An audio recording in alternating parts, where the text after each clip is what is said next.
ప్రపంచంలో అతి క్లిష్టమైన రణరంగాల్లో ఆఫ్ఘనిస్తాన్ కూడా ఒకటి.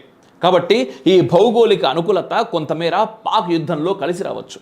కానీ గగనతల దాడులు జరిగితే ఏమవుతుందనేది ప్రశ్నార్థకం. భారత్ ప్రస్తుతం అమెరికాతో తీవ్రమైన ఘర్షణను ఎదుర్కొంటోంది. ద్వైపాక్షిక సంబంధాల్లో గుణాత్మక మార్పు లేనప్పటికీ తీవ్రమైన ఒత్తిడి ఉన్నమాట మాత్రం నిజం. అందుకు ప్రధాన కారణం ఉక్రెయిన్ రష్యా యుద్ధం విషయంలో భారత్ వైఖరి, షేక్ హసీనా విషయంలో భారత్ నైజం, పాకిస్తాన్ విషయంలో దూకుడు స్వభావం, అమెరికాను ధిక్కరించి రష్యాతో చెమురు కొనుగోలు చేయడం వంటి అంశాలు ఇరు దేశాల మధ్య దూరం పెంచాయని చెప్పాలి. రష్యా అమెరికా మధ్య సైతం సంబంధాలు ఉద్రిక్తంగానే ఉన్నాయి. ఉక్రెయిన్ విషయంలో ట్రంప్ వైఖరిని రష్యా అధినేత పుతిన్ ససేమీరా అంగీకరించడం లేదు. దీంతో భారత్ రష్యాలు అమెరికాపై ప్రతీకారేచ్ఛతో ఆఫ్ఘనిస్తాన్కు సహాయం చేస్తాయా? ఆఫ్ఘనిస్తాన్ భౌగోళిక ప్రాధాన్యత రీత్యా కూడా రష్యా తాలిబాన్లతో చేతులు కలిపే అవకాశం ఉందా అనే ప్రశ్నలు చాలా కీలకంగా మారాయి.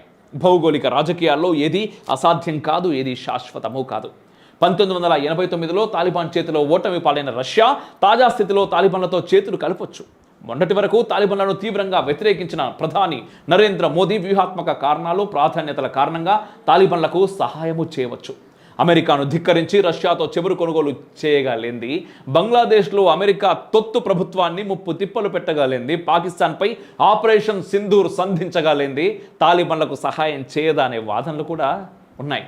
ఒకవేళ నిజంగానే పాకిస్తాన్ ఆఫ్ఘనిస్తాన్ యుద్ధమే జరిగితే మధ్య ఆసియా, దక్షిణాసియా, పశ్చిమాసియా కూడలిలో భారీ ఉద్రిక్తతలు చెలరేగుతాయి.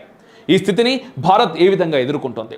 తాలిబాన్లు ఏం చేస్తారు? పాక్ ఎంత మేర నష్టపోతుంది? ఈ ప్రశ్నలు అత్యవసరమైనవి.